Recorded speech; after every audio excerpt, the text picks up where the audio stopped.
पुराने जमाने की कहानियों से लेकर बाइबल तक लेविथान सदियों से लोगों की कल्पनाओं को मोहित करता आया है।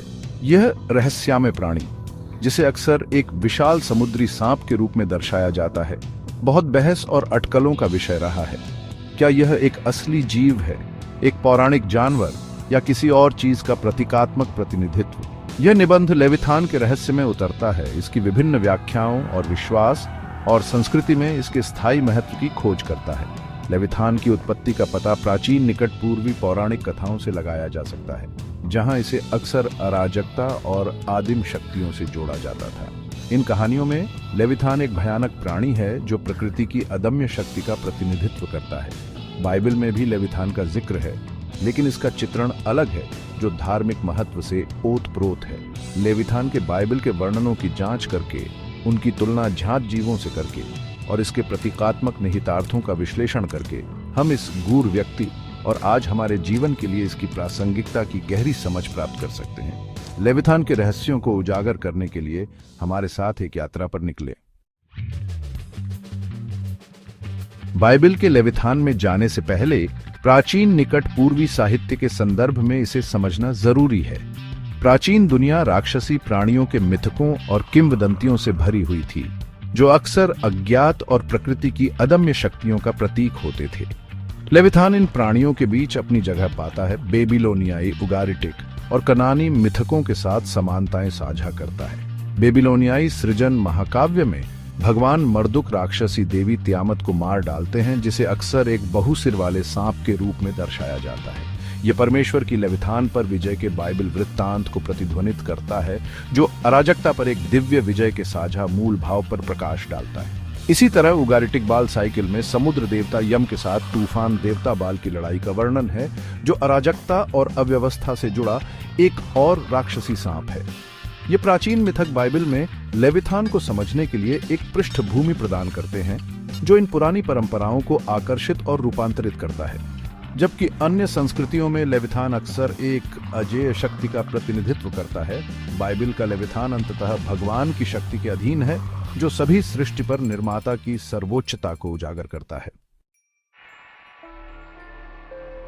बाइबल लेविथान का एक विशद और विस्मयकारी चित्रण प्रस्तुत करता है। इसका वर्णन ऐसे शब्दों में करता है जो आतंक और आश्चर्य दोनों को जगाते हैं। सबसे विस्तृत वृत्तांतों में से एक अय्यूब की पुस्तक में पाया जाता है, जहां परमेश्वर लेविथान के विशाल आकार, अभेद्य कवच और भयानक ताकत का वर्णन करके अय्यूब की सृष्टि की समझ को चुनौती देता है। अय्यूब 48:8-2 कहता है, क्या तू लेविथान को कांटे से खींच सकता है या उसकी जीभ को रस्सी से पकड़ सकता है? क्या तू उसके नाक में रस्सी डाल सकता है या उसके जबड़े में कांटा लगा सकता है?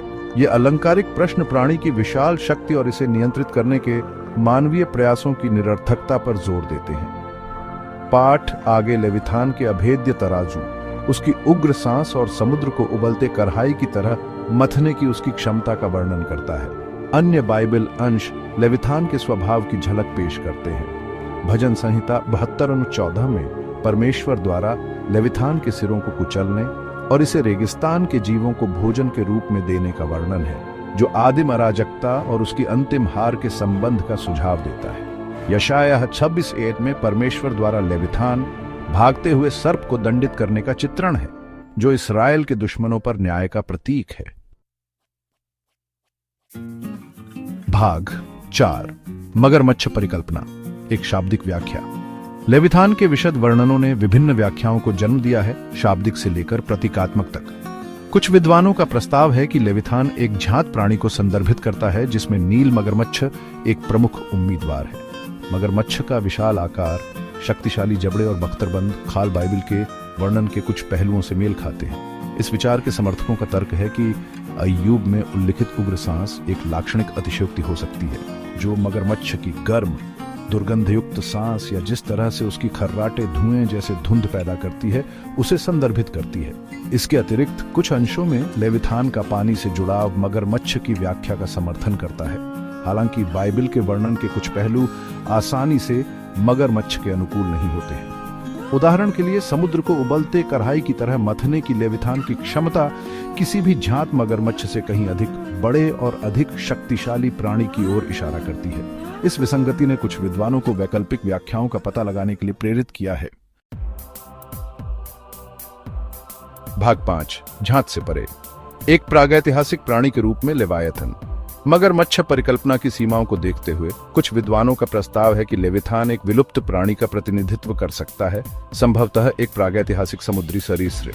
यह व्याख्या लेविथान के विशाल आकार, सर्प के रूप में इसके वर्णन और आदिम समुद्र के साथ इसके जुड़ाव से बल प्राप्त करती है। मोसासॉरस जैसे प्रागैतिहासिक जीव, एक विशाल समुद्री छिपकली जो लेट क्रिटेशियस काल के दौरान रहती थी, में लेविथान के लिए जिम्मेदार कई विशेषताएं थीं।